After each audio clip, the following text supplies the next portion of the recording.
মুজিব বর্ষে সবগুলো মন্ত্রণালয় বিভাগ মিলে খরচ করেছে ৯৮২,৯১,৭৪,০০০ টাকা। সংসদকে জানিয়েছেন অর্থমন্ত্রী। শুধু শেখ হাসিনার খাবারের বিল করা হয়েছে এক বছরে ৩৫ কোটি টাকা। এদিকে গণ অভ্যুত্থানে ক্ষমতাচ্যুত হাসিনার দেশে ফেরার পরিকল্পনা কতটা বাস্তবতা আর কতটা উস্কানির? জুলাই হত্যাকাণ্ডে ফাঁসির দণ্ডে দণ্ডিত সে। দল হিসেবে কার্যক্রম নিষিদ্ধ আওয়ামী লীগের বিচারও তদন্তাধীন।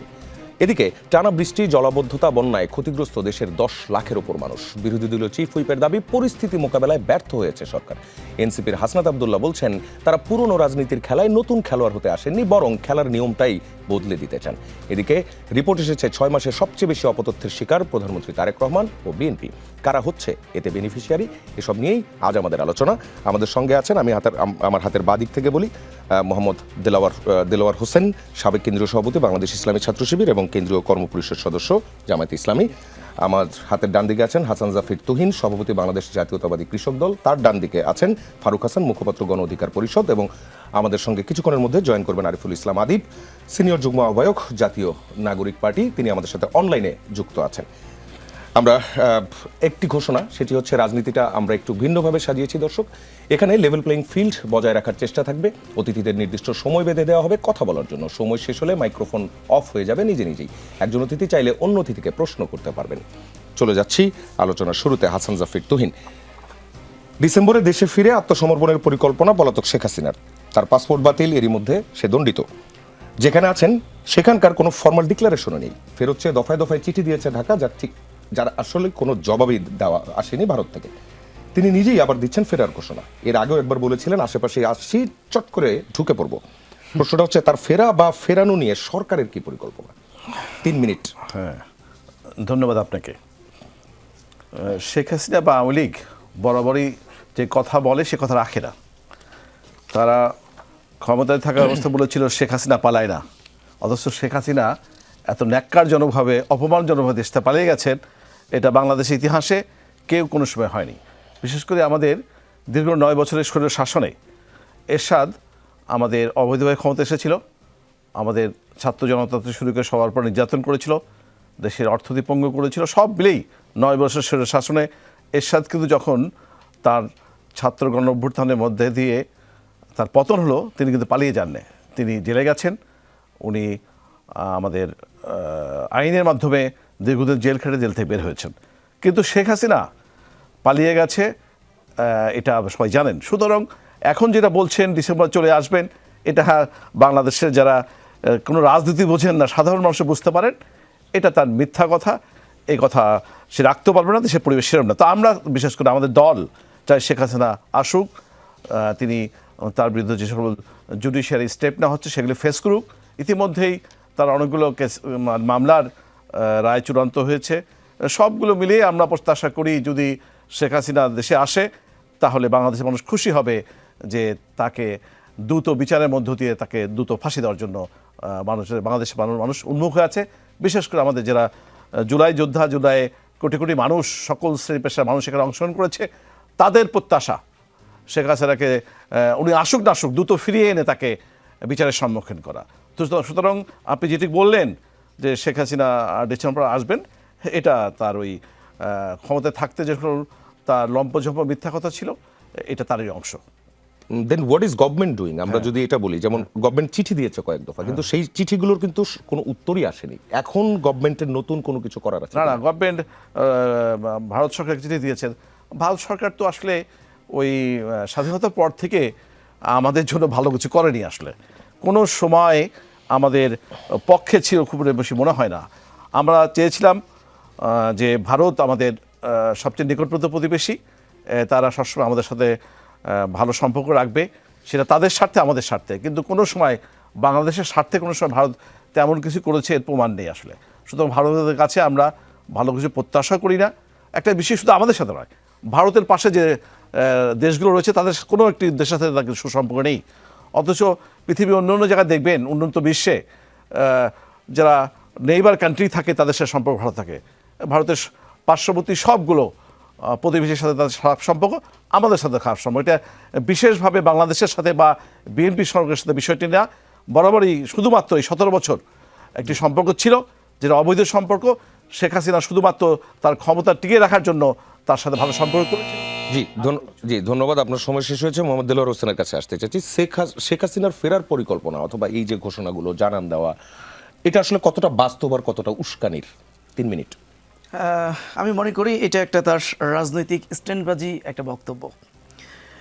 উনি পালিয়ে গেছেন এটা আমি বলবো না, উনি পালিয়ে যেতে বাধ্য হয়েছিলেন। এদেশের জনগণ এবং ছাত্র জনতার গণ অভ্যুত্থানের মধ্য দিয়ে তিনি একটা পর্যায়ে পালিয়ে যেতে বাধ্য হয়েছিলেন। এটা এই বাংলার 800 বছরের ইতিহাসে 2টা রাষ্ট্রপ্রধান পিছনে দরজা দিতে পালিয়ে গেছিল। একটা হলো লক্ষণ সেন। এই 800 বছর পরে এসে আবার আমরা আরেকজন রাষ্ট্রপ্রধানকে দেখলাম যে জনগণের ক্ষোভের মুখে পিছনের দরজা দিতে পালিয়ে যেতে বাধ্য হয়েছেন। তিনি কিন্তু ফাঁসির দণ্ডপ্রাপ্ত আসামি একজন। যদিও মাঝে মাঝে তিনি এইবারেই শুধুমাত্র বললেন যে আমি ডিসেম্বরে দেশে ফিরে আসার চিন্তা করছি, এটা না। এর আগেও তিনি বলেছিলেন যে আমি খুবই সীমান্তের কাছে আছি, টপ করে আমি চলে আসবো যে কোনো সময়। আমি মনে করি যে এই বক্তব্যের পরে প্রায় 1 বছর বা 1.5 বছর হতে চললো, এরপরেও কিন্তু তার আসার কিন্তু কোনো আমরা লক্ষণ দেখিনি। আবারও একই ধরনের তিনি বক্তব্য দিলেন। আমি মনে করি এই যে তিনি তার রাজনৈতিক নেতাকর্মীদেরকে ছেড়ে তিনি পালিয়ে গেলেন, তার রাজনৈতিক নেতাকর্মীরা অনেকেই এখন হতাশ, কেউ আত্মগোপনে আছে, কেউ মামলা খেয়ে জেলখানার মধ্যে আছে, কেউ আবার তার রাজনৈতিক পরিচয় বদলাচ্ছে। এরকম একটা পরিস্থিতিতে তার রাজনৈতিক নেতাকর্মীদেরকে উৎসাহ উদ্দীপনা দেওয়ার জন্য, উজ্জীবিত করার জন্য তার একটা রাজনৈতিক স্ট্যান্ড বাজি বক্তব্য হতে পারে। তবে আমরা মনে করি তাকে ফিরে আসতে হবে।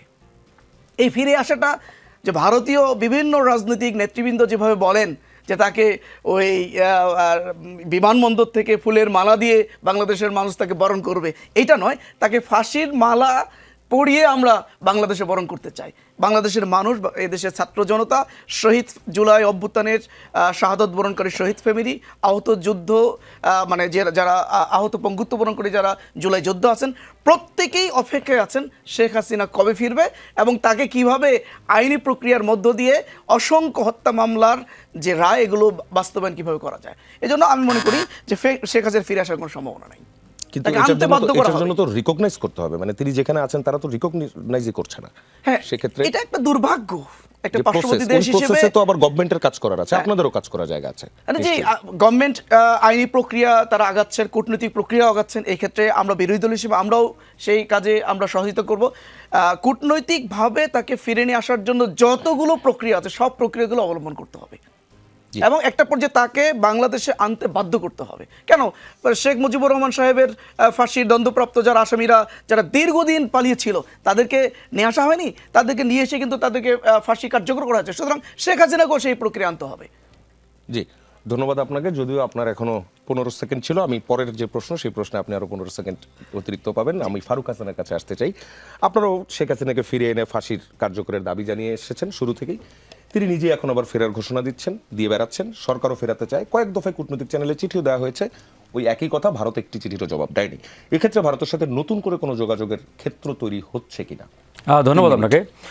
ধন্যবাদ যমুনা টেলিভিশনের সম্মানিত দর্শক যারা দেখছেন। আজকে আমি কিছুটা জাতীয় সংসদের একটা ভাইব দেখতে পাচ্ছি যমুনা টেলিভিশনে, মানে নতুন একটা সিস্টেম আর কি, যে প্রত্যেকের জন্য সময় বরাদ্দ।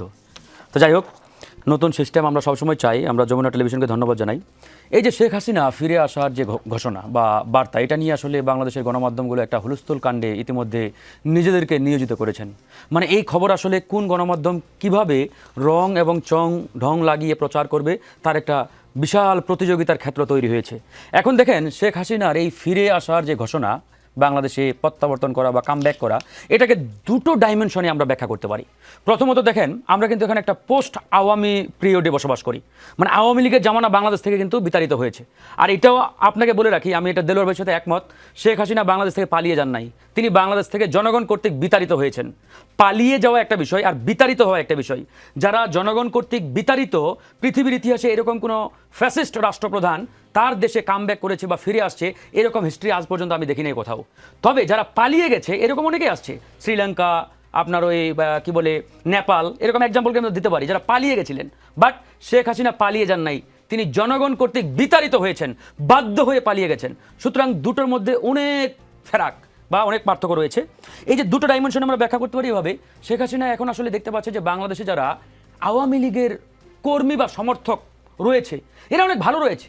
দেখেন 12ই ফেব্রুয়ারি নির্বাচন, এই নির্বাচনে যে পরিমাণ ভোটার ভোট কেন্দ্রে গিয়ে ভোট দিয়েছেন বিগত নির্বাচনগুলোতে এতটা উৎসবমুখর পরিবেশ আমরা দেখি নাই। ইভেন আওয়ামী লীগের আমলেও আওয়ামী লীগের নেতাকর্মীরা ওই অবৈধ 3টা নির্বাচনে ভোট কেন্দ্রে যায় নাই। তার মানে তারা এখন ভালো আছে, সুখে আছে। এই পোস্ট আওয়ামী পিরিয়ডে তাদের কিন্তু একটা পরিবর্তন হয়েছে অলরেডি। তারা অলরেডি ট্রান্সফার হয়ে এই যে এক্সিস্টিং রাজনীতি এবং রাজনৈতিক দল এগুলোর সাথে অলরেডি মানিয়ে নিয়েছেন। তারা এটা তাদের মাথায় ঢুকিয়ে নিয়েছেন যে আওয়ামী লীগের রাজনীতি বাংলাদেশে আর কোনোদিন ফিরে আসবে না, তার মানে আমাদেরকে বাংলাদেশের পক্ষে রাজনীতি করতে হবে। এটা শেখ হাসিনা ওখান থেকে সহ্য করতে পারছেন না, কারণ তিনি তো মানসিক বিকারগ্রস্ত। এই জন্য বাংলাদেশের আদালত বলেছেন তিনি একজন রং হেডেড পারসন। সুতরাং এই যে মানসিক বিকারগ্রস্ত অবস্থায় থেকে তিনি বাংলাদেশের ওই আওয়ামী সমর্থকদের উদ্দেশ্যে এরকম একটা বক্তব্য দিয়ে তিনি নিজেকে মানসিকভাবে ভালো রাখার চেষ্টা করছেন।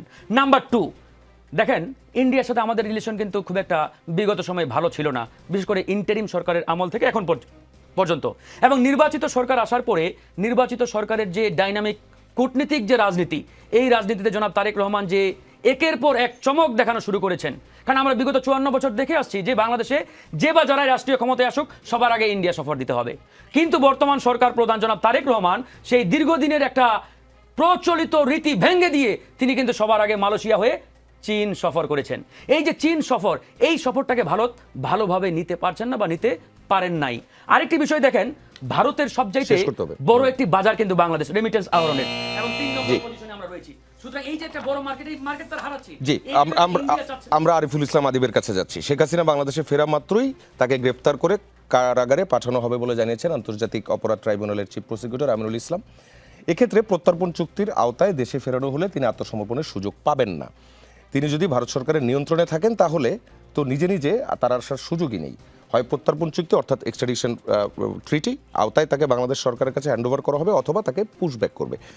জানতে চাওয়া, শেখ হাসিনার ফেরার ঘোষণা কি তার একার, নাকি এর পেছনে আরও কোনো ষড়যন্ত্র অথবা প্রস্তুতি আছে? এক্ষেত্রে ভারত সহ অন্যান্য দেশের কোনো প্ল্যান আছে বলে মনে হয় কিনা? 3 মিনিট। ধন্যবাদ আপনাকে। আমাকে তো শোনা যাচ্ছে? জি।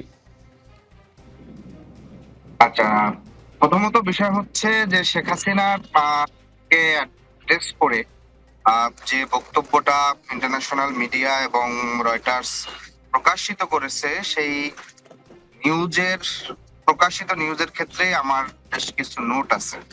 প্রথমত হচ্ছে ইন্টারন্যাশনাল মিডিয়ার বক্তব্য শুনলে বাংলাদেশের গণমাধ্যম আমরা যেভাবে 100% অথেন্টিক ধরে যে একটা তোলপাড় শুরু করি, সেই জায়গাটায় আমার কিছু কোশ্চেন আছে। যেহেতু গণমাধ্যমে বেশ কিছু বছর আমার কাজ করার অভিজ্ঞতা আছে, সিএনএন রয়টার্স থেকে শুরু করে তারা বাংলাদেশকে দেখে সাধারণত তাদের দক্ষিণ এশিয়া বিষয়ক যে বিষয়গুলো থাকে, তারা ভারতীয় সাংবাদিকদের দ্বারাই রয়টার্স সিএনএন এর নিউজগুলো বাংলাদেশ থেকে অধিকাংশ সময় কভার করে থাকে।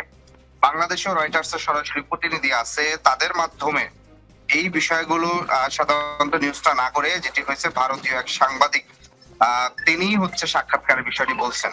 প্রথমত বিষয় হচ্ছে শেখ হাসিনার তো এখন এক্সিস্টেন্স আছে কিনা এই বিষয়টি আমাদের প্রথমে প্রশ্ন করতে হবে। অর্থাৎ শেখ হাসিনা জীবিত মৃত তার তো কোনো অস্তিত্ব আমরা দেখতেছি না।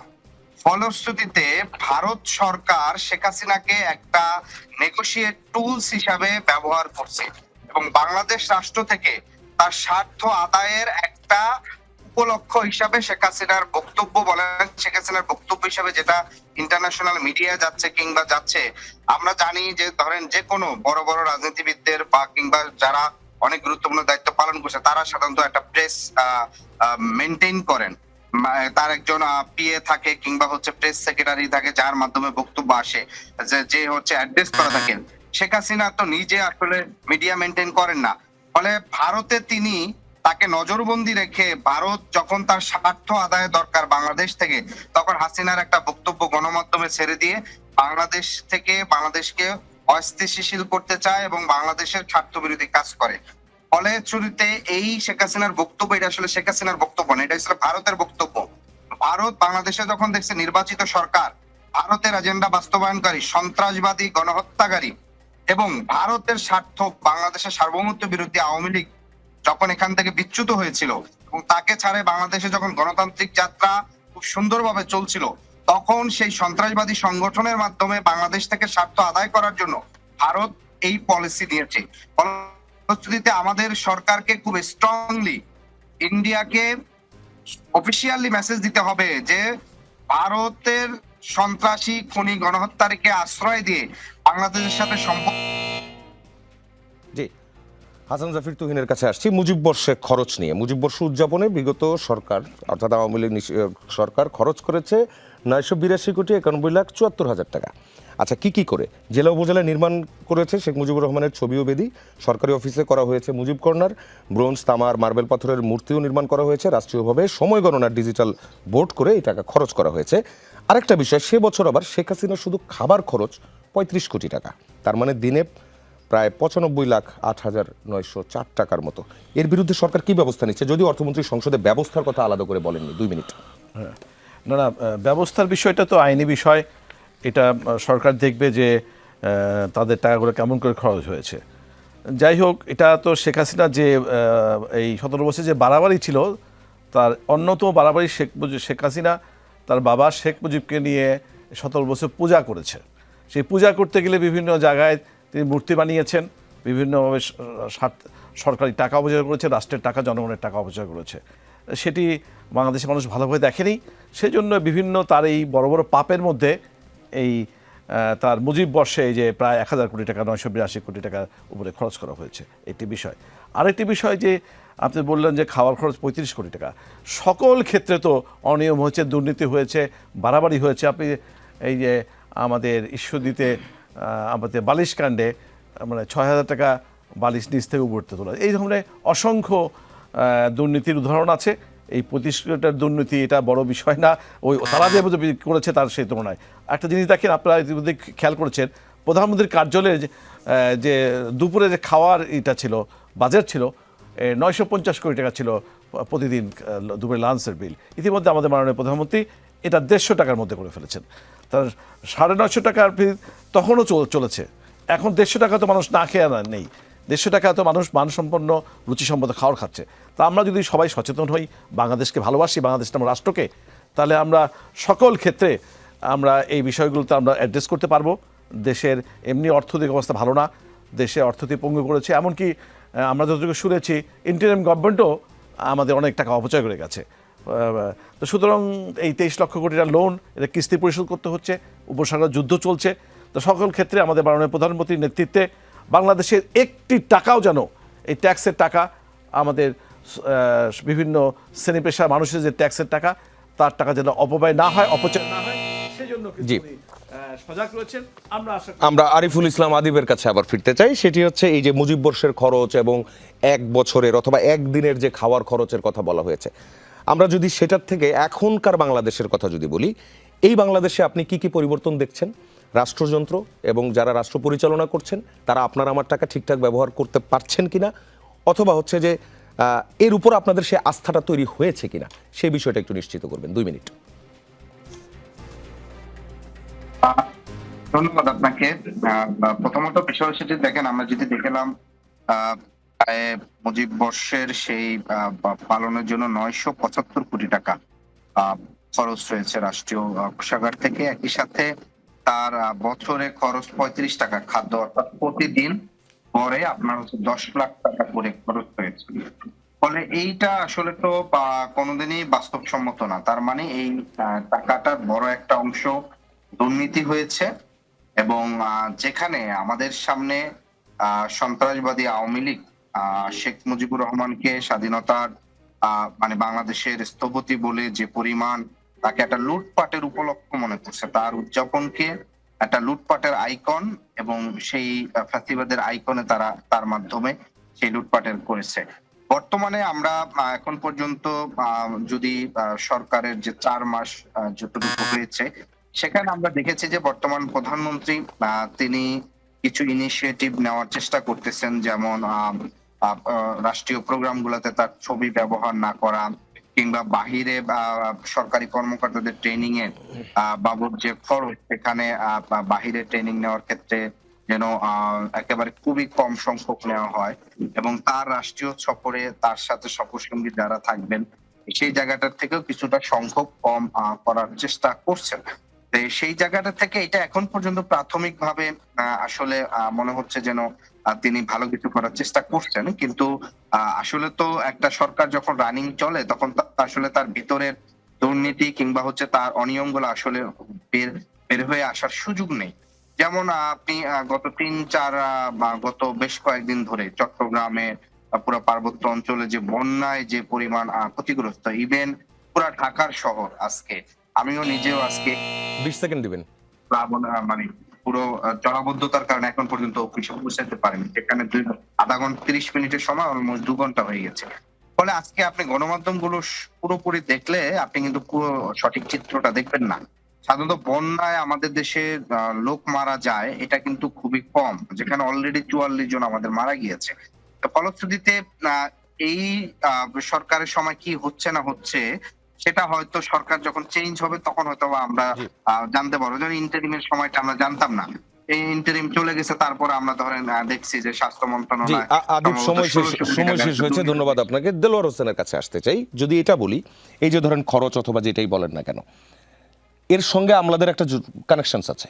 প্রজেক্টগুলো তারাই করে, অথবা হচ্ছে যে অনেক ক্ষেত্রে আমরা যেমন এই মুজিববর্ষের বিষয়টা তো ওই সময়ও কিন্তু বেশ এই জিনিসগুলো আলোচনায় এসেছিল। কেউ চেয়েছেন 1 মাস ধরে চলবে, কিন্তু তাকে ইনপুট দেওয়া হয়েছে যে এটা বছর ব্যাপী করলে কি হয়, অথবা এটাকে 2-3 বছর ধরে টানা করলে কি হয়। এই যে ক্যারেক্টারগুলো, এই ক্যারেক্টারগুলো কি এখনকার ব্যুরোক্রেসি থেকে সরে গেছে নাকি আছে এখনো?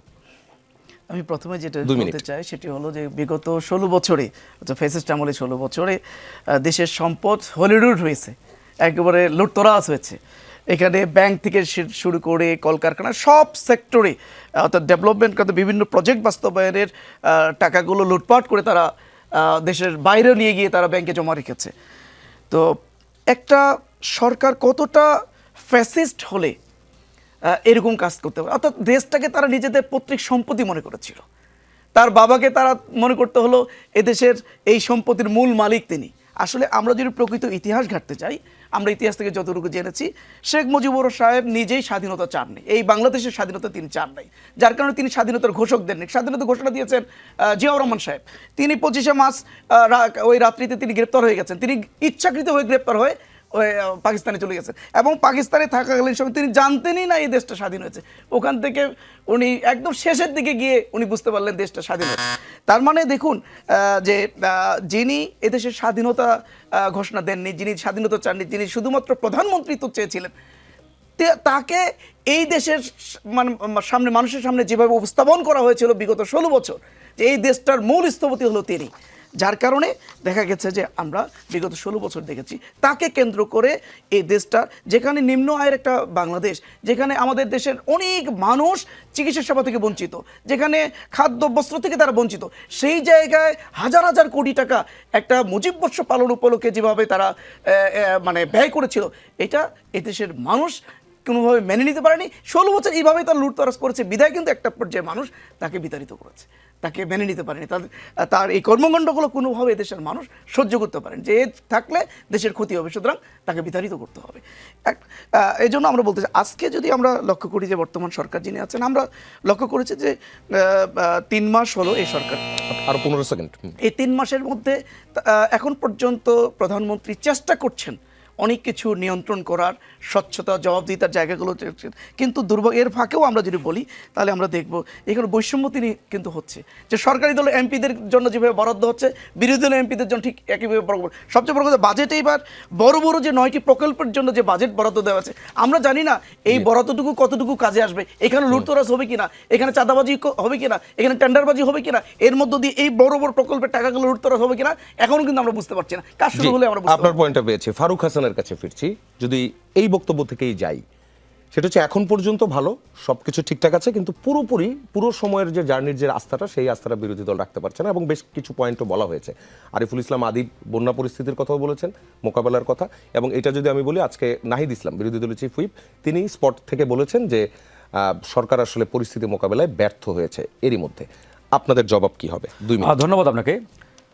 এর আগে বক্তব্যে আমি যেখানে ছিলাম, আসলে দেখেন, ইরান থেকে জনগণ কর্তৃক প্রত্যাখ্যিত পালিয়ে যাওয়া নেতা রেজা পাহলভি 40 বছরে 40 বার ঘোষণা দিয়েছিলেন তিনি ইরানে কাম ব্যাক করবেন বা ফিরে যাবেন, বাট 40 বছরে তিনি আজ পর্যন্ত ইরানে ফিরতে পারেন নাই। তো শেখ হাসিনা একবার না বোধহয় 2-3 বার ইতিমধ্যে ঘোষণা দিয়েছেন তিনি দেশে ফিরে আসতে পারেন নাই। আমার মনে হয় তিনি 400 বার ঘোষণা দিলেও বাংলাদেশে আর কোনো দিন ফিরে আসতে পারবেন বলে আমার মনে হয় না। তো যাই হোক, এই যে 35 কোটি টাকা তার খাবার বিল এক বছরে, তো আমি মনে করি এটা অনেক কম। কারণ যার পিয়নের সম্পদের পরিমাণ 400 কোটি টাকা, তিনি 35 কোটি টাকা এক বছরে খাবেন, এটা স্বাভাবিক একটা বিষয়। আমার তো ধারণা তিনি আরও বেশি খেয়েছেন, হয়তো বা আমাদের হিসাব নিকাশে একটু গরমিল থাকতে পারে। তো সুতরাং আসলে হিসাব নিকাশ আমরা ভালোভাবে করলে এটা আরও বাড়তে পারে। আরেকটা বিষয় দেখেন, এই যে শেখ হাসিনাকে বাংলাদেশে ফিরিয়ে আনার যে কূটনীতিক প্রক্রিয়া এবং সরকারের জায়গা থেকে তাদের যে দায়িত্বশীল জায়গা থেকে যে কার্যক্রম, এই কার্যক্রম আসলে অনেকটাই স্লথ কিংবা মন্থর বলে আমার কাছে মনে হচ্ছে। কারণ ইন্ডিয়ার সাথে আমাদের বন্দি বিনিময় চুক্তি রয়েছে। সুতরাং এই বন্দি বিনিময় চুক্তির জায়গা থেকে সরকার যদি তার কূটনীতিক চ্যানেলগুলোকে ভালোভাবে অ্যাক্টিভ করে ইন্ডিয়ার সাথে এই বিষয়ে আলোচনা করে, আমি মনে করি এই বিষয়ে আমরা দ্রুত একটা সমাধান পেতে পারি। তাই সরকারের কাছে আমাদের আহ্বান থাকবে যে সরকার যাতে শেখ হাসিনা যেহেতু ফাঁসির দণ্ডপ্রাপ্ত, সুতরাং তাকে বাংলাদেশে ফিরিয়ে এনে যাতে সরকার তার সে ফাঁসির রায় কার্যকর করে, এটা আমরা অবশ্যই সরকারের প্রতি আহ্বান জানাই। আরেকটা বিষয় দেখেন, সরকারের কাছে বা সরকারের প্রতি জনগণের আস্থা কিংবা বিরোধী দলের আস্থা কেন কিছুটা কমেছে বা আস্থাহীনতা তৈরি হচ্ছে।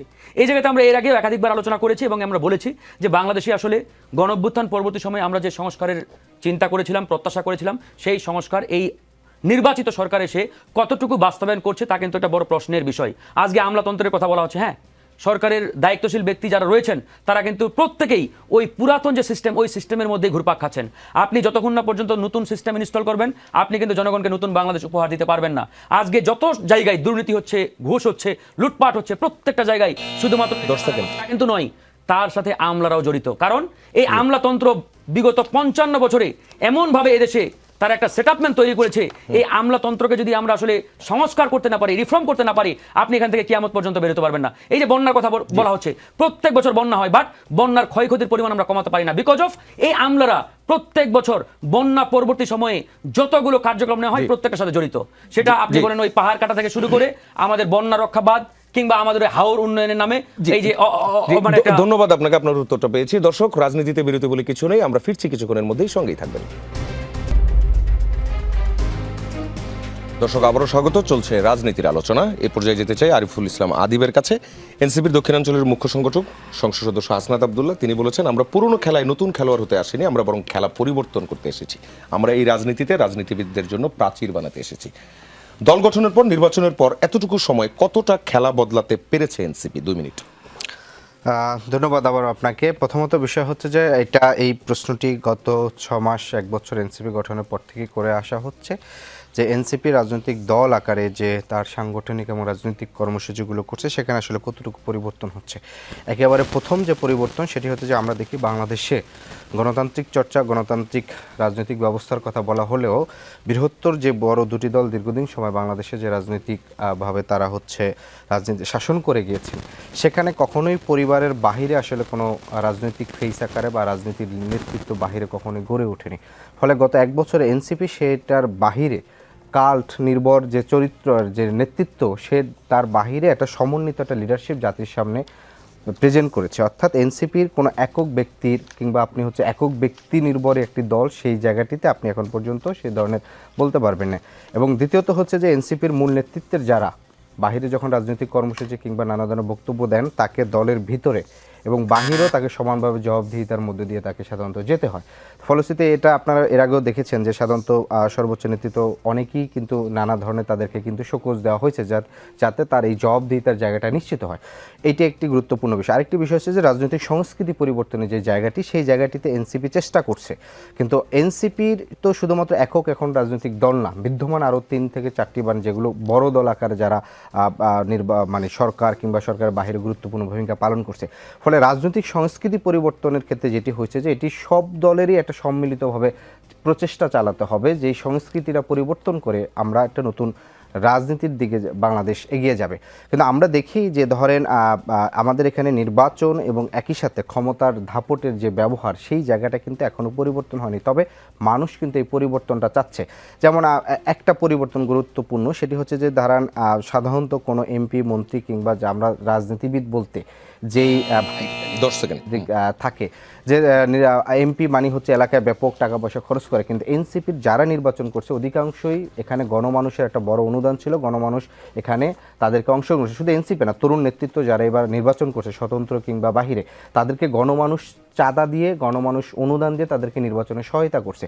ফলে এটাও একটা ব্যাপক পরিবর্তনের জায়গাটি। ধন্যবাদ। আমি ফারুক হাসানের কাছে যদি আসি, আমরা আজকে যেমন ইয়ের কথা বলি, জয়নাল আবদিন ফারুক নোয়াখালী 2 আসনের সংসদ সদস্য, তিনি একটি কথা বলেছেন, আওয়ামী লীগ নেতাদের ইয়াবা ব্যবসা হাত বদল হয়ে এখন বিএনপি নেতাদের নিয়ন্ত্রণে চলে এসেছে। এই মন্তব্যটা তিনি করেছেন। আপনার কাছে আমি একটু সংযোগ করতে চাই। গয়েশ্বরচন্দ্র রায় বলেছিলেন সংসদে, দেশের মাদকের সবচেয়ে বড় চালান স্বরাষ্ট্রমন্ত্রী এলাকার পাশ দিয়ে আসে, আগে শুনতাম বদি, এখন তো বদি নাই, বদি তো বধ হয়ে গেছে, এখন ওখানকার দায়িত্বটা কে নিয়েছে? এই বিষয়ে আসলে কি বলবেন? ধন্যবাদ আপনাকে। না, সরকারি দলের যারা পার্লামেন্টারিয়ান বা সরকারি দলের যারা বন্ধু রয়েছেন আমাদের, তারা মাঝে মাঝে সত্য কথা বলেন, অনেক সময় বলতে চান বাট নানান কারণে আসলে বলতে পারেন না, বাট অনেক সময় আবার দেখা যায় মুখ ফুসকে বেরিয়ে যায় সত্য কথাগুলো। যেমনটি আমাদের গয়েশ্বরচন্দ্র রায় বা বিএনপি জাতীয় স্থায়ী কমিটির অন্যতম সদস্য, তিনি কয়েকদিন আগে পার্লামেন্টে দাঁড়িয়ে বলেছেন যে বাংলাদেশকে আমরা মাদক মুক্ত বাংলাদেশের কল্পনা করছি, চিন্তা করছি বা স্বপ্ন দেখছি যে আমরা একটি মাদক মুক্ত বাংলাদেশ বিনির্মাণ করব। কিন্তু যিনি মাদক মুক্ত বাংলাদেশের রাহবার বা ধরেন যে কমান্ডার বা দায়িত্বে রয়েছেন মাননীয় স্বরাষ্ট্রমন্ত্রী, অথচ স্বরাষ্ট্রমন্ত্রীর ডানে বামে দিয়ে কিন্তু মাদক বাংলাদেশে প্রবেশ করে। তো স্বরাষ্ট্রমন্ত্রী আসলে এ বিষয়ে কার্যকর কী কী পদক্ষেপ নিয়েছেন এই 4-5 মাসে, আমরা কিন্তু সেটা ভালোভাবে মানে এখন পর্যন্ত বুঝতে পারছি না, দেখতেও মানে আমরা পাই নাই যে আসলে এই উদ্যোগগুলো নেওয়া হয়েছে। গতকালকে সম্ভবত জয়নাল আবেদিন ফারুক ভাই এই কথাটি বলেছেন যে আগে আওয়ামী লীগের নেতারা ইয়াবা ব্যবসা করত, এই ইয়াবা ব্যবসা এখন হাত বদল হয়ে বিএনপির অনেকের হাতে আসছে, আমি জানি তারা কারা। তো যেহেতু জয়নাল আবেদিন ফারুক ভাই জেনেছেন তারা কারা, মানে কোন পদের বিএনপির কোন নেতা, তার উচিত হবে তাদেরকে অনতিবিলম্বে আইনের হাতে তুলে দেওয়া, একই সাথে পরিষ্কারভাবে ঘোষণা দেওয়া যে বিএনপির যারা যারা এই কার্যক্রমে জড়িত তাদের বিরুদ্ধে কিন্তু আমরা জিরো টলারেন্স। তো যাই হোক, মুখে বললেই তো হবে না, সেটাকে আসলে বাস্তবায়ন করতে হবে। বিগত সময়ে আমরা এই বাস্তবায়নের জায়গায় অনেক দুর্বলতা দেখেছি। আজকে দেখেন বাংলাদেশে এই মাদক ব্যবসা বিগত 15 বছর যারা চালিয়েছিল তারা কিন্তু না থাকলেও মাদক ব্যবসা বহাল তবিয়তে রয়েছে। তাহলে এই সিন্ডিকেটগুলো কারা পরিচালনা করে, কাদের নিয়ন্ত্রণে? নিশ্চয়ই যারা সরকারি দলের সদস্য কিংবা সরকারি দলের সাথে কোনো না কোনোভাবে কানেক্টেড। সুতরাং এই ব্যক্তিগুলো কারা, এটা কিন্তু বিএনপির হাইকমান্ড বলেন কিংবা স্থানীয় লেভেলের নেতারা বলেন, সবাই জানে। বাট অনেকেই অনেক সময় বলতে চায় না, বিকজ অফ ওই যে ব্যবসা, ওই ব্যবসার একটা অংশ কিন্তু বড় নেতাদের পকেটেও ঢুকে। যতদিন না পর্যন্ত আপনি এই জায়গায় একটা পরিষ্কার স্বচ্ছ ঘোষণা দিতে পারবেন, ততদিন পর্যন্ত মাদক ব্যবসা বন্ধ হবে না বাংলাদেশ থেকে। সুতরাং এই ব্যবসা বন্ধ করতে হলে আমাদের বড় নেতাদেরকে সবার আগে পরিষ্কারভাবে ঘোষণা দিতে হবে। একই সাথে যে বা যারাই যতই ধরেন যে পাওয়ারফুল ব্যক্তি হোক না কেন, মাদকের সাথে ন্যূনতম সংশ্লিষ্টতা পেলেই তার বিরুদ্ধে কড়া হাসান জাফির তুহিন, বিএনপি নেতারা কেন ইয়াবা ব্যবসার নিয়ন্ত্রণ নিচ্ছে? অর্থ উপার্জনের আরও তো রাস্তা আছে। 2 মিনিট। বিএনপি নেতারা নিচ্ছে, কেউ কেউ বলেছেন। বাংলাদেশের রাজনীতিতে একটা ইতিবাচক পরিবর্তন এসেছে, সেটি আমরা দেখতে পেলাম গত কয়েকদিনে। আমাদের জাতীয় স্থায়ী কমিটির সদস্য গয়েশ্বরচন্দ্র রায় বলেছে স্বরাষ্ট্রমন্ত্রীর বাড়ির পাশ দিয়ে আসে, আমাদের জয়নাল আবেদিন ফারুক বলেছে। এটা তো মানে এই পরিবেশ জন্যই, এই পরিবেশে বিএনপির মানুষ এই বিএনপির সমালোচনা করছে, এই পরিবেশের জন্য তো মানুষ অপেক্ষা করছে। আমাদের যদি ভুল ত্রুটি থাকে বলবে, এটা স্বাভাবিক, কিন্তু একটা কিছু বলতে হবে, বিএনপি নেতাদের দায়িত্ব কিন্তু আসলে মাদক নিয়ন্ত্রণ করে না। সরকারের একটি আছে সংস্থা আছে, আইন শৃঙ্খলা পরিস্থিতি যারা উন্নয়ন করবেন, এদের একটা আইন শৃঙ্খলা বাহিনী, তাদের দায়িত্ব। তা আমাদের আইন শৃঙ্খলা বাহিনীর বড় একটি অংশ এখনও সে ফ্যাসিস্ট আমলের গত 16 বছরের নিয়োগপ্রাপ্ত। বাংলাদেশ পুলিশের আপনি যদি হিসাব করেন 2 লক্ষ তাদের সদস্য রয়েছেন, আমার তো মনে হয় যে প্রায় 1,80,000 রয়েছে তাদের, বরঞ্চ আমাদের সেই সময় কেউই নিয়োগ পায়নি। তো সুতরাং এই পুলিশ দিয়ে আপনি একেবারেই রাতারাতি মাদক নিয়ন্ত্রণ করতে পারবেন, বিষয়টা খুবই কঠিন বিষয়। আবার দেখা যাবে যে আমাদের জামাতের ভাইরা তারা মানে নিজেদের উপর দরকার নেই, ওনারা বুদ্ধিশুদ্ধি করে যেভাবে ওই আওয়ামী লীগের সময়ও তারা ওই গুপ্ত সেজে ছাত্রলীগ যুবলীগ করেছে, সেইভাবে কিছু পুলিশ টুলিশ ওনারা নিয়োগ পেয়েছে, কিন্তু আমাদের দলের লোকজন পায়নি। সুতরাং এই আইনশৃঙ্খলা বাহিনী দিয়ে আপনি মানে খুব বেশি একটা সুফল পাবেন না। আমাদের মাননীয় প্রধানমন্ত্রী সহ সবার কিন্তু বিষয়টা খুব আমরা কনসার্ন রয়েছি। আমাদের প্রধানমন্ত্রী এভাবে খুব সিরিয়াস। আমি বেশ কিছু ডিস্ট্রিক্টে, আমার জেলাতে প্রতিদিন প্রায় 100-200 মাদক ক্রেতা, সেবনকারী, ব্যবসায়ী তারা অ্যারেস্ট হচ্ছে। এটা চলছে। আমার মনে হয় দ্রুত সময়ের মধ্যে এটা উন্নতি হবে, তবে একটু অপেক্ষা করতে হবে। এটা শুধুমাত্র কিন্তু রাজনৈতিক কোনো অংশ নয়, এটা সমাজের পরিবর্তন। আজকে আমাদের যুব সমাজ দীর্ঘদিন হতাশার মধ্যে দিয়ে তারা কিন্তু মাদকে আসক্ত হয়ে পড়ছে, সেটা যে সব শ্রেণী পেশার মানুষই আসক্ত হয়েছে। আসক্তি যদি আপনি সারাতে না পারেন, আইন দিয়ে কিন্তু আপনি কমার দেলোয়ার হোসেন, পরিবর্তন হয়েছে আরও হবে এমনটা দাবি করা হচ্ছে, কতটা আস্থা রাখতে পারেন? আর শেষে যে কথাটি বলা হলো যে বুদ্ধি করে আপনারাও কিছু জায়গায় নিয়োগ নিয়েছেন, এর বিষয়ে বলবেন 2 মিনিট। আমি প্রথমেই বলতে চাই, যেমন তুহিন ভাই বললেন, আসলে মাদক, আসলে আমরা ওই যে 5ই আগস্টের মানুষের মধ্যে একটা কমন সেন্স, মানে মুখে মুখে এখন মানুষের যে 5ই আগস্টের আগে যে পরিস্থিতি আমরা দেখেছিলাম, যে কালচার দেখেছিলাম, 5ই আগস্টের পরে একই কালচার, জাস্ট মানুষের পরিবর্তন হয়েছে, বাট কালচারের কোনো পরিবর্তন হয়নি। ওই আগে 5ই আগস্টের আগে যারা মাদক ব্যবসার সাথে সম্পৃক্ত ছিল, হাত বদল হয়ে এখন আরেকটা দলের কাছে চলে আসছে। আগে যারা সিন্ডিকেট মেনটেন করতো, আগে যারা চাঁদাবাজি নিয়ন্ত্রণ করতো, টেন্ডারবাজি একটা এলাকা নিয়ন্ত্রণ করতো, 5ই আগস্টের পরে আরেকটা দল এই দায়িত্বটা নিয়ে নিয়েছে। এখন দেখেন এই যে ইয়াবা, হ্যাঁ এখানে দেখেন যে একেবারে যথেষ্ট পত্রপত্রিকা, গতকালকে 11ই জুলাই সুনামগঞ্জে ইয়াবাগা সহ বিএনপির নেতা ও সহযোগী গ্রেপ্তার। এরপরে দেখেন 10ই জুলাই, প্রতিদিন যদি আমরা পত্রিকা উল্টাই, পত্রিকার পাতা খুলি, তাহলে প্রতিদিন এরকম 1-2টা নিউজ আমরা পাবোই যে বিএনপির কোনো জায়গায় নেতা, কোনো জায়গায় কর্মী, কোনো জায়গায় যারা এই মাদক ব্যবসা করতে গিয়ে ধরা খেয়েছেন অথবা গণগ্রেপ্তার হয়েছেন। তার মানে এই ব্যবসাটা আসলেই বিএনপির হাতেই এখন নিয়ন্ত্রণ চলে গেছে। এবং ওই ফারুক ভাই যেটা বললেন যে এই বিএনপি নেতাকর্মীরা যারা ব্যবসার সাথে জড়িত, তাদের গডফাদার কারা, উপর থেকে যদি ঊর্ধ্বতন কর্তৃপক্ষ নেতারা যদি আশ্রয় প্রশ্রয় না দেয়, তাহলে নিচে লেভেলের কখনই কিন্তু এই কাজটা করতে পারে। আমাদের এলাকায় মাদক প্রতিরোধ কমিটি একটা গঠন হয়েছিল। মাদক প্রতিরোধ কমিটি যখন এলাকায় ব্যাপকভাবে যখন এই কাজটা করা শুরু, যখন সচেতনতা তৈরি করলো, যারা এই ব্যবসার সাথে জড়িত তাদের ব্যবসা যখন বন্ধ করে দিল, তখন উল্টো বিএনপি সেই জায়গায় ওই ব্যবসায়ীদেরকে সহযোগিতা করে মামলা দিল হলো, যারা এই মাদক প্রতিরোধ কমিটি যারা গঠন করেছে, যারা এই কাজগুলো করেছে, তাদের বিরুদ্ধে মামলা দিয়ে তাদেরকে গ্রেপ্তার। তার মানে রাজনৈতিক নেতারা যদি আশ্রয় প্রশ্রয় না দেয়, তাহলে নিচে লেভেলে কেউ এই কাজটা করতে পারতো না। এখন দেখেন যে কালচার, আমরা আজকে জিনিস দেখি যে মানে আমরা আপনার টেন্ডারবাজি বা চাঁদাবাজির ক্ষেত্রে একই রকম ঘটনা ঘটছে। যে দেখুন, উনি বললেন যে জি, শেষ হয়েছে। আমি আরিফুল ইসলাম আদিবের কাছে আবারও ফিরি, সেটি হচ্ছে অপতথ্য নিয়ে। গেল বছরের চেয়ে এবছর অপতথ্য বেড়েছে 79%। সবচেয়ে বেশি শিকার বিএনপি ও প্রধানমন্ত্রী। এনসিপি নিয়ে মোট অপতথ্যের সংখ্যা তুলনামূলক কম হলেও নেতিবাচক হারের দিক থেকে সবচেয়ে বেশি, 335টা অপতথ্যের প্রায় 92%ই নেতিবাচক। বিপরীতে কার্যক্রম নিষিদ্ধ থাকা আওয়ামী লীগকে ঘিরে শনাক্ত 659টি অপতথ্যের মধ্যে প্রায় 92%ই ছিল ইতিবাচক বা প্রচারণামূলক। এই রিপোর্ট রিউমার স্ক্যানারের। প্রশ্নটা হচ্ছে অপতথ্য মোকাবেলায় কি করা উচিত? 2 মিনিট। প্রথমত বিষয় হচ্ছে যে অপতথ্য যেই কাজে মূলত ব্যবহার হয়ে থাকে সাধারণত, দেখেন এখানে প্রথমে আপনি দেখেছেন যে বিএনপির তারেক রহমান প্রধানমন্ত্রী এবং একই সাথে মেইন তাকে বেশি হয়েছে। তবে নেতিবাচক দিক থেকে এনসিপির নেতৃত্বকে বেশি টার্গেট করে অপতথ্যগুলো হয়েছে। আর পজিটিভ হয়েছে বললেন যে আওয়ামী লীগ। ফলে ডেটা দেখলে আপনি প্রাথমিকভাবে কিছুটা বুঝতে পারবেন যে এনসিপি, বিএনপি বলেন কিংবা জামাত বলেন, এই যে এদেরকে ঘিরে যে অপতথ্যটা, এটার প্রথম দিক থেকে যে আওয়ামী লীগের যে অংশটা, তারাই মূলত এই তথ্যটা বেশি আপনার হচ্ছে করেছে। কারণটা হচ্ছে আওয়ামী লীগের তো এই মুহূর্তে কোনো ধরনেরই রাজনৈতিক ময়দানে তার কোনো অস্তিত্ব নাই। ফলশ্রুতিতে অনলাইনের মাধ্যমে নানা ধরনের তাদের যে এই বিগত 17 বছরে যে পরিমাণ টাকা পাচার করছে, মানে সবচেয়ে ইন্টারেস্টিং একটা জিনিস আমার কাছে লাগে যে গত পরশুই একটি জাতীয় দৈনিকের তথ্য মতে যে টোটাল বাংলাদেশের সকল ব্যাংকে মিলে টাকা আমানত আছে আপনার 22 লক্ষ কোটি টাকা। অথচ আওয়ামী লীগের এই গত 16 বছরে টাকা পাচার হয়েছে 28 লক্ষ কোটি টাকা। অর্থাৎ বর্তমান বাংলাদেশের সকল ব্যাংক মিলে যত টাকা আছে তার চেয়েও 6 লক্ষ কোটি টাকা বেশি আওয়ামী লীগে পাচার করছেন। এই টাকা যাচ্ছে কোথায়? এই টাকা আপনার কোথায় ব্যবহার হচ্ছে? শুধুমাত্র অপতথ্য না, বর্তমানে নিউ মিডিয়ায় আওয়ামী লীগের এজেন্ডা বাস্তবায়নের জন্য প্রচুর ইনভেস্ট হচ্ছে। নানা নামে নানা বিভিন্নভাবে পডকাস্টের মাধ্যমে আওয়ামী লীগ সেখানে ইনভেস্ট করছে।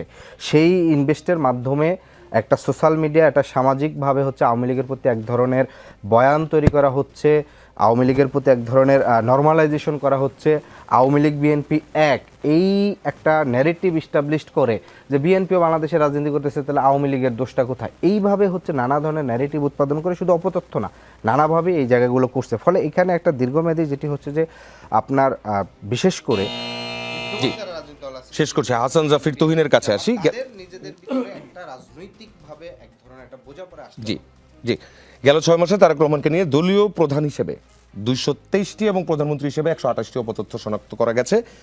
দুই পরিচয় মিলে তাকে নিয়ে মোট 351টি অপতথ্য সরানো হয়েছে এবং এই রিপোর্টটা নিশ্চয়ই আপনারা পেয়েছেন। আমি এটার ডিটেল পড়ছি না, সরাসরি যদি প্রশ্নে চলে যাই, সব রাজনৈতিক দলকে নিয়ে অপতথ্যের সয়লাভ।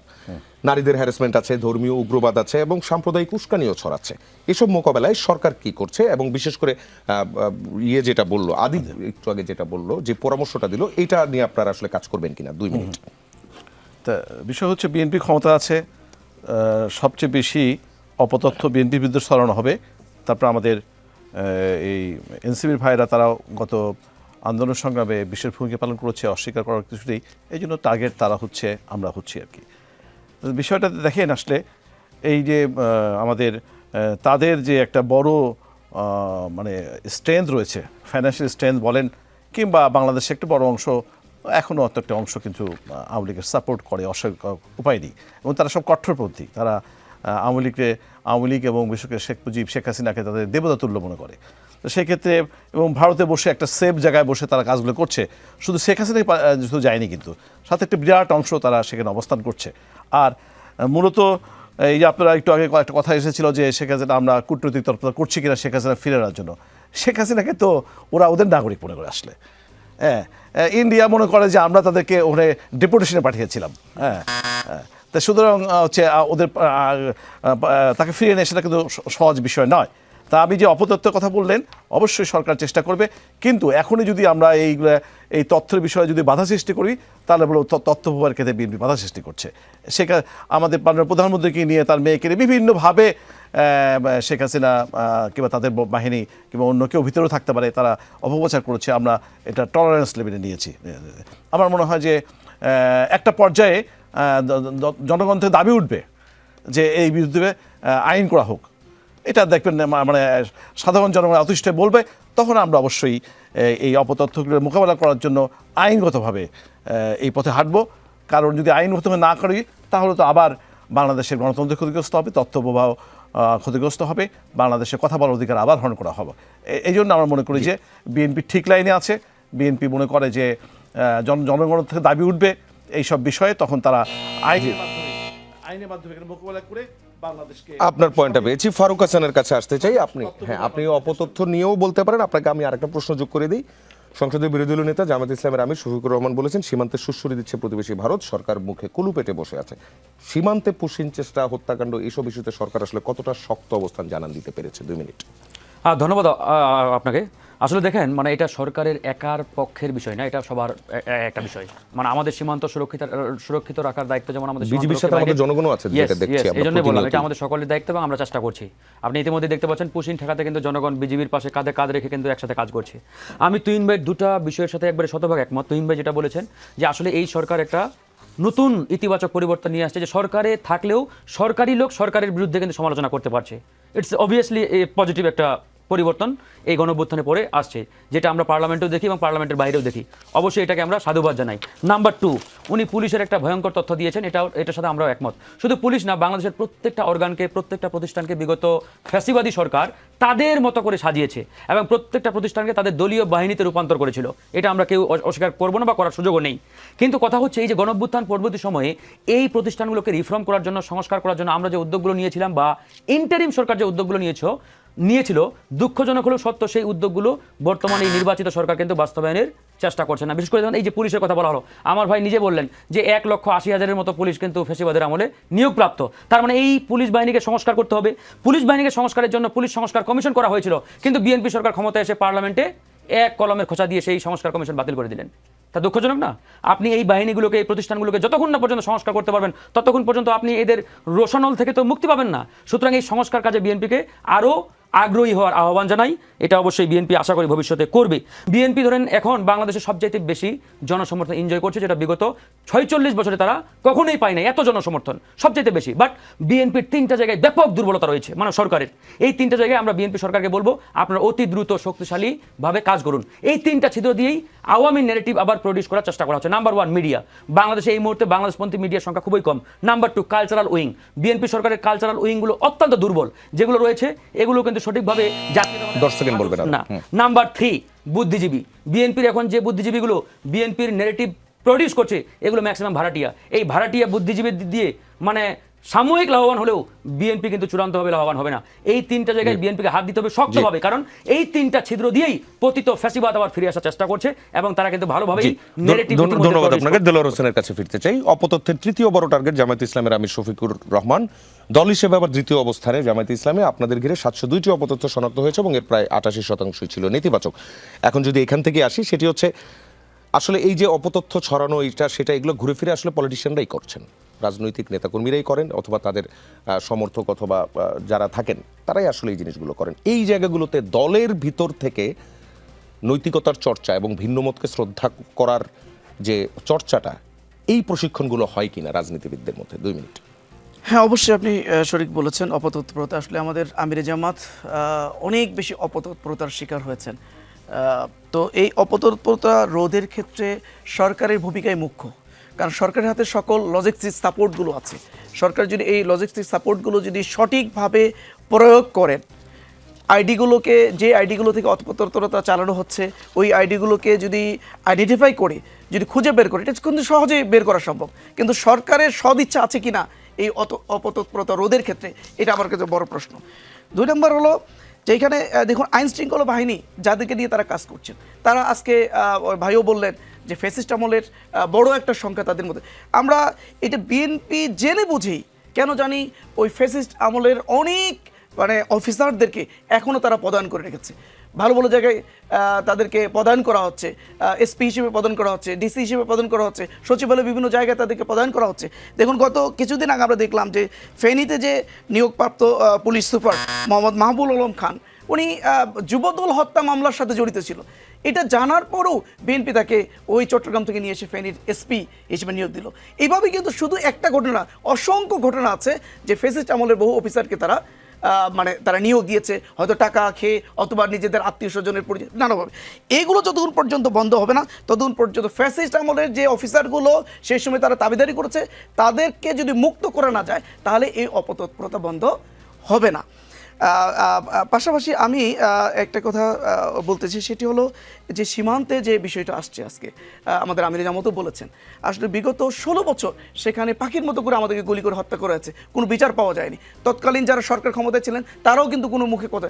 আজকে কিন্তু একই রকম আমরা দেখছি যে তখন তো বিজেপিও কাজ করেনি সরকারের ইনস্ট্রাকশন আলোকে, কিন্তু আজকে আমাদের বিজেপি আলহামদুলিল্লাহ সাহসী ভূমিকা সেখানে পালন করছে, সাথে জনগণ তাদের সাথে লড়াই করছে। বিরোধী দলে আমরা যারা আছি আমরাও কথা বলছি, কিন্তু সরকারের পক্ষ থেকে কিন্তু কোনো কথা এখন পর্যন্ত আসেনি। বিজেপি কাজ করলে তো সরকারের হয়। জি, আমাদের শেষ করতে হবে। মোহাম্মদ দেলোয়ার হোসেন, হাসান জাফির তুহিন, আরিফুল ইসলাম আদিব এবং ফারুক হাসান, আপনাদের 4 জনকে ধন্যবাদ রাজনীতির আয়োজনে আসার জন্য। দর্শক, রাজনীতিতে শেষ বলে কিছু নেই, তাই চলতেই থাকবে। আমরা ফিরবো আগামী বৃহস্পতিবার ঠিক রাত 9টায়। থাকবেন যমুনা টেলিভিশনের সঙ্গে।